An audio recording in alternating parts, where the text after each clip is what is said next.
Hallo liebe Vogelfreunde, mein Name ist Robert Isenberg.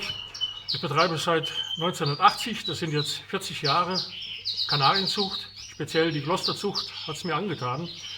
Aber das geht darum, in diesem Vogelvideo, was ich Ihnen gleich präsentieren werde. Wir haben heute den 20. Januar 2020. Das heißt, wir sind jetzt direkt in der intensiven Zuchtvorbereitung. Eine Zuchtvorbereitung bringt mit sich, dass wir den Tieren versuchen, das zu bieten, was sie real gesehen bei uns in der Vogelhaltung nicht bekommen können. Warum? Klar, sie sind nicht draußen in der Natur, also sollten wir uns Gedanken machen, was holen die Tiere sich in der Natur, was wir ihnen natürlich hier auch bieten sollten bzw. wirklich müssen. Der Kanarienvogel unterliegt ja im Jahr diversen Schwankungen in den Anforderungen, in dem, was er braucht. Es gibt die Ruhephase, da liegt der Schwerpunkt darin, dass er also sprich die Mauserzeit, das ist die Ruhephase, da muss er seine Federn wieder neu produzieren, das heißt, die alten fallen raus und die neuen wachsen nach. Das heißt, der Mineralhaushalt und der Kalkhaushalt, der muss dann natürlich richtig hochgefahren werden. Das kann man auch schaffen mit Grünzeug, sprich Vogelmiere etc. Aber zum Thema jetzt, wir haben jetzt die Zuchtvorbereitung und da muss man doch einiges berücksichtigen. Was ich jetzt mache, um die Vögel wirklich glücklich zu machen, das werde ich Ihnen gleich in dem folgenden Vogelvideo zeigen.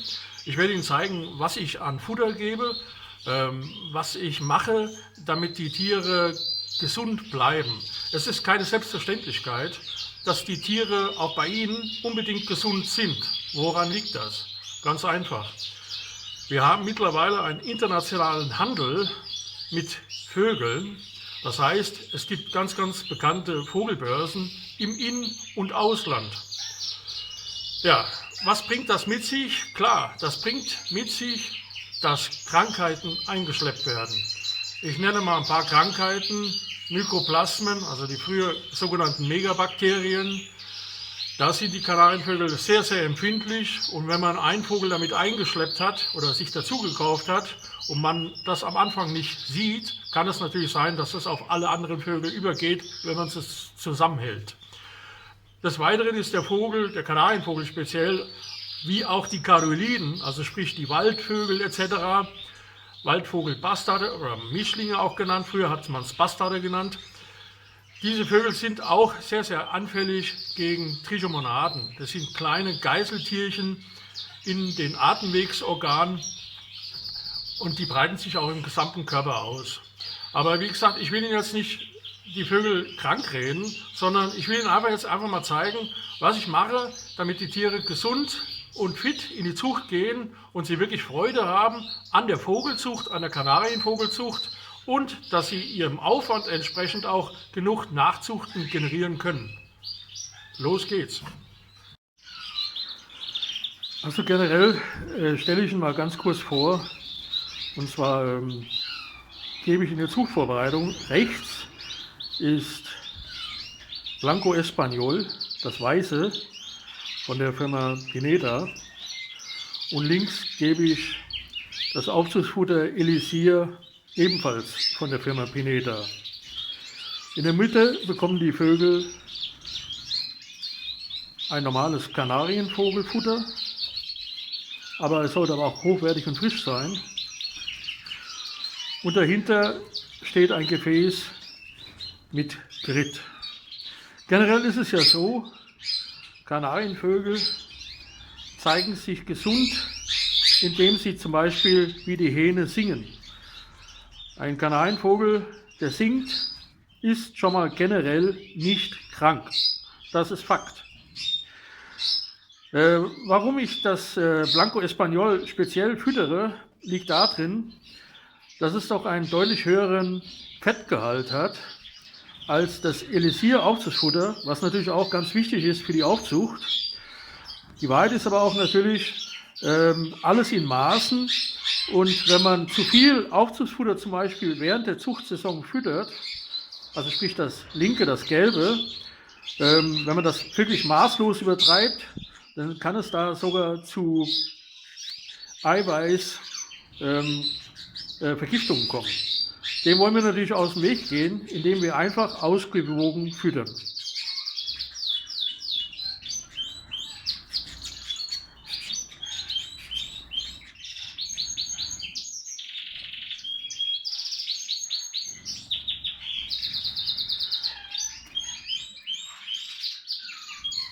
Das kleine Gefäß dahinter mit dem Grit ist auch ganz, ganz wichtig für die Vögel.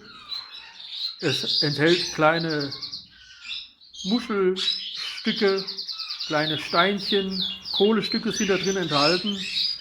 Und diese ja sehr harten Steinchen, die werden transportiert in den Magen. Der Magen hat auch, wie beim Menschen, Magenwände. Und diese Magenwände an dem Rand der inneren Magenwand befestigt sich dann im Prinzip dann diese Steine, und die Steine zerkleinern dann das Futter, was sie aufnehmen. Speziell zum Beispiel das härtere, das Trockenfutter, was es zum Beispiel in der Mitte gibt. Das muss ja im Prinzip klein gemacht werden, und das geschieht natürlich nur mit Hilfe von Vogelgrit. Vogelgrit sollte während der Zucht regelmäßig zur Verfügung stehen, wie natürlich auch frisches Wasser. Wir sehen hier, die Kameraden fangen schon an zu baden, aber Badewasser bekommen sie speziell gleich später in größeren Töpfen.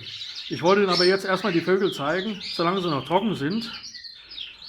Ja, das erstmal dazu. Das Aufzugsfutter Elysir von der linken Seite, das ist diese Packung. Da habe ich einen Link gesetzt unter dem Video, wo Sie das Aufzugsfutter kaufen können. Ebenso wie das Blanco Español.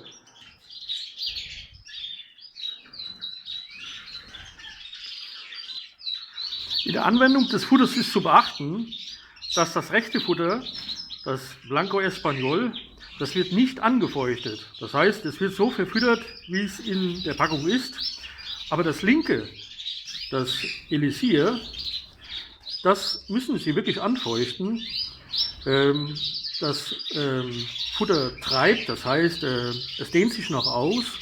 Und das heißt, wenn Sie es anfeuchten, dann sollten Sie noch ungefähr 10 Minuten warten, bis Sie es dann verfüttern. Sie merken dann auch, in der Zeit ist es deutlich erhärtet. Und dann rühren Sie es nochmal ordentlich um, dann können Sie das auch verfüttern. Wie gesagt, das ist hier nicht notwendig. Das brauchen Sie einfach nur reinschütten, und Sie sehen, es wird sehr, sehr gut angenommen. Besonders für die Zucht ist es hochinteressant, weil ich habe das die letzten Jahre gemerkt, wenn ich Nachzuchten hatte, die sich schlecht entwickelt haben, und ich jetzt im letzten Jahr das Blanco Español zugefüttert habe mit dem extrem hohen Fettgehalt, da habe ich doch manche Schwächlinge richtig hochfahren können. Und als Alternative zum Aufzugsfutter und zur Vogelmiere und zum Keimfutter ist es doch wirklich ganz, ganz hervorragend. Natürlich ist es auch so, dass während der Zucht natürlich vermehrt auf dieses Futter gesetzt werden soll, aber in der Zuchtvorbereitung, da sollten wir uns doch nicht übertreiben. Klar ist es wichtig, das zu verfüttern. Warum? Ganz einfach, in ein paar Wochen werden die Vögel Eier legen. Und wer Eier legen will, die ordentliche Schalen haben, die aber auch wiederum nicht zu dick sind, weil Fakt ist natürlich eins, wenn die Schalen alle viel, viel zu stark und zu dick sind, kann es passieren, dass die Vögel, die Jungvögel, die Küken, gar nicht schlüpfen können. Also wie gesagt, alles in Maßen, aber das liegt ja in der Natur der Sache. Wer irgendwas übertreibt, der bekommt im Prinzip seine Quittung dafür. Deswegen verfüttere ich auch am Anfang immer gerne dieses Kraftfutter und gebe dann im Prinzip noch ein Schmankerl dazu. Also etwas, was die Tiere wirklich absolut glücklich macht. Und Sie können sich denken, was es ist. Das einzigste Kräuter, wo das Name Vogel drin vorkommt, kommt jetzt. Selbstverständlich ist es absolut ungewöhnlich, dass es am 20. Januar solche fantastische Vogelmiere gibt. Aber wir haben das Jahr 2020 und wir haben real gesehen keinen richtigen Winter. Die Vogelmiere ist ein ganz elementarer Faktor. Es hat eine gesundende Wirkung, es hat ätherische Öle und es ist aus meiner Sicht das einzigste Kräuter, was ich kenne, wo ich auch wirklich mehr als normal geben kann, ohne dass es negative Begleiterscheinungen mit sich bringt. Also derzeit gebe ich die Vogelmiere 2-mal am Tag. Das ist natürlich exorbitant viel. Ich werde es mit Sicherheit bei der Zucht, während der Zucht nicht so maßlos übertreiben, wie ich es hier derzeit mache. Aber ich habe mit den Vögeln keinerlei Darmprobleme, obwohl sie so viel Grünzeug fressen. Aber das Risiko ist natürlich gegeben, dass wenn die Jungvögel schlüpfen, dann haben die Jungvögel ja, wenn sie ihren Kot abgeben, so ein Häutchen um jeden Kotballen. Und wenn man natürlich zu viel Grünzeug gibt, dann kann es passieren, dass diese Kotballen dieses Häutchen nicht haben. Das hätte zur Folge, dass die Altvögel, die das mit dem Schnabel aufnehmen und aus dem Nest tragen, nicht machen können. Und damit verbleibt dann der Kot im Nest. Der verschmutzt, wird schnell nass und gelblich. Und das hat dann zur Folge, dass sich die Kanarienvögel nicht entsprechend entwickeln und auch oftmals dann in jungen Tagen versterben. Also der Mix macht es. Ich werde natürlich dann etwas mehr auf Trockenfutter übergehen und ich werde auch speziell dann den Keimfuttersektor auch noch Rechnung tragen. Keimfutter ist natürlich auch exorbitant wichtig, neben dem Blanco Espagnol und dem Aufzugsfutter Elysir. Das sind alles Faktoren, damit Sie wirklich absolut auch hochwertige Vögel ziehen können. Weil es ist ja auch ganz klar, wenn dem Vogel einiges fehlt beim Großwerden, das ist bei den Menschen so, das ist bei allen Tieren so, dann wird er natürlich auch garantiert kein absoluter Top-Schauvogel. Wenn Sie natürlich auf Ausstellung gehen wollen, gilt das auch berücksichtigt zu werden. Normalerweise ist es so, dass der Kanarienvogel wird ja gesteuert im Brutverhalten zu, aus meiner Sicht, 85-90% nur aus Licht. Ja. Das heißt, wenn Sie jetzt lange am Tag schon das Licht anhaben, dann dürfen Sie davon ausgehen, dass der Kanarienvogel bereits im zeitigen Frühjahr bzw. auch jetzt im Winter schon zur Zucht schreitet. Wichtig ist natürlich dabei, dass die Temperaturen nicht unter 15 Grad fallen, damit ein Schlupfvorgang bzw. eine Eiablage keine Probleme mit sich bringt, da es zu kalt wäre. Normalerweise ist es so, die Kanarienvögel fangen sich an, die Hähne speziell vor der Brut zu treiben. Und das heißt, sie prügeln sich. Da ist es natürlich auch wiederum dann wichtig, wenn man es zusammenhält, dass genügend Platz vorhanden ist, damit es da nicht zu ernsthaften Verletzungen kommen kann. Sollte Ihnen mal ein Vogel auffallen in Ihrem Bestand, wo Sie denken, dass er nicht in Ordnung ist, dass er vielleicht atmet etc. ist, nehmen Sie ihn lieber raus, setzen Sie ihn erstmal einzeln und beobachten Sie den Vorgang. Stellen Sie vielleicht mal eine Rotlampe vor den Käfig, aber so, dass der Vogel auch eine Möglichkeit hat, der Rotlampe aus dem Weg zu gehen, dass er nicht verbrannt wird durch die Rotlampe. Und wichtig ist, wie gesagt, den Vogel dann aus der Gemeinschaft zu entnehmen, damit er nicht noch andere mit ansteckt. Das ist ganz, ganz wichtig. In der Mitte sehen Sie eine gelb gescheckte braune Corona-Henne, eine Gloster Corona-Henne. Ein echt schicker Vogel, wie ich finde. Ein sehr, sehr kleiner Vogel. Der geht jetzt ins 2. Jahr.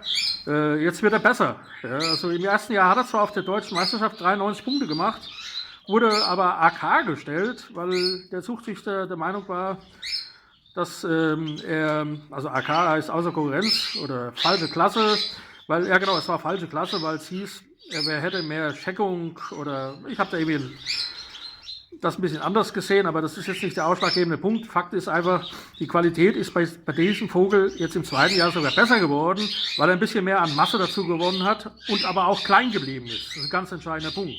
Und in der Feder ist er ganz, ganz schick. Ich habe letztes Jahr 2 Junge von ihm gezogen, war aber nicht so begeistert davon. Das heißt, dieses Jahr bekommt er einen anderen Hahn und dann hoffen wir mal, dass dann die Nachzuchten ein bisschen besser werden. Das ist eine Voliere hier nur mit Altvögeln. Also wenn es hier leichte Probleme oder Defizite in der Feder gibt, die aber auch nur geringfügig sind, dann ist das geschuldet der Tatsache, dass es einfach überjährige Vögel sind. Das ist ganz normal.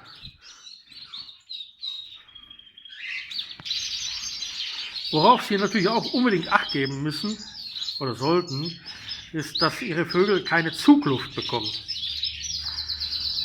Zugluft ist ja im Prinzip eine Luft, die zum Beispiel draußen kälter ist, der Raum ist warm und diese kalte Luft kommt in den Raum,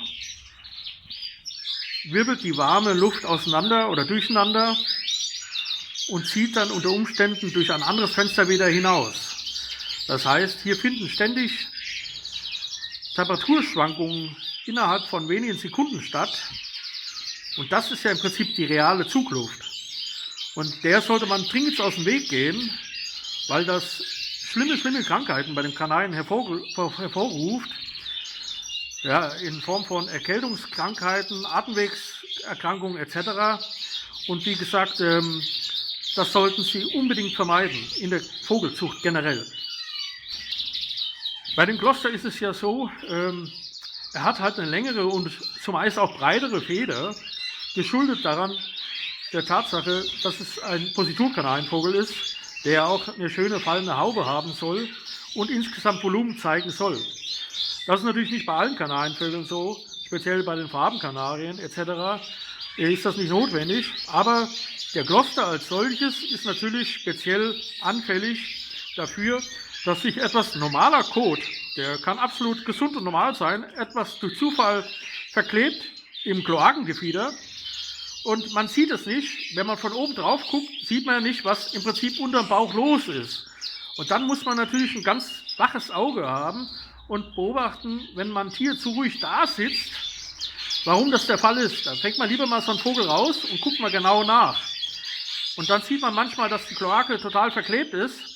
Und das kann dazu führen, dass die im Prinzip ja, den Zapfen oder die Kloake generell so zumacht, dass die Tiere nicht mehr koten können, dadurch vergiften und ja, ich sag mal, elend versterben. Hier sehen Sie zum Beispiel einen Vogel, der hat verdrecktes Gefieder am Rücken hier in der Mitte, der hinter dem Krippen. Und den werde ich mir auch nochmal genau angucken, habe ich aber auch schon, ob er irgendwie ein Problem hat. Ich habe nichts erkannt, aber es ist auch immer ein Signal für einen Züchter, für einen Vogelhalter, wenn das Gefieder eines Vogels, ja, ich sag mal, dreckig ist oder nicht gepflegt wird, dann hat das meist einen Grund, weil ein Vogel ist sehr, sehr daran interessiert, sein Gefieder regelmäßig zu putzen. Das macht er zu einem in Form von sich selbst zu baden, aber auch die Gefiederpflege durch den Schnabel spielt bei dem Kanarienvogel eine große Rolle. Der Kanarienvogel hat unter seinen Schwungfedern hat er eine Drüse und aus dieser Drüse zieht der Vogel mit dem Schnabel etwas Fett raus, was er in sein Gefieder verteilt. Das ist die sogenannte Bürzeldrüse. Also sprich, da ist so ein kleiner Bürzel unter dem Flügel. Das können Sie mal anblasen, wenn Sie einen Vogel in der Hand haben sollten. Und ja, diese Bürzeldrüse ist auch ganz, ganz wichtig für den Kanarienvogel zur Pflege seines Gefieders. Es gibt auch Bürzeldrüsenentzündungen. Also das könnte zum Beispiel so ein Punkt sein, dass die Bürzeldrüse bei dieser Henne vielleicht nicht ganz in Ordnung ist und sie deswegen vielleicht ihr Gefieder nicht so pflegt, wie es alle anderen momentan machen. Liebe Vogelfreunde, mich erreichen jetzt oftmals die letzte Zeit Fragen zu diversen Krankheiten, da soll ich was dazu sagen. Das ist natürlich ganz, ganz schwer. Wenn man einen Vogel nicht sieht, dann kann man im Prinzip nichts dazu oder sehr, sehr wenig dazu sagen, was jetzt der Vogel hat an Krankheit. Es gibt natürlich diverse Krankheiten, die signifikant sind, die auch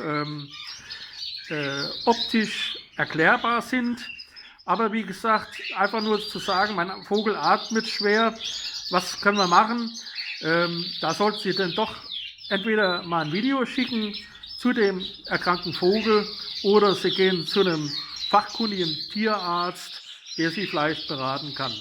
Vielen Dank für die Aufmerksamkeit. Gerne können Sie mich abonnieren, Ihr Robert Isenberg.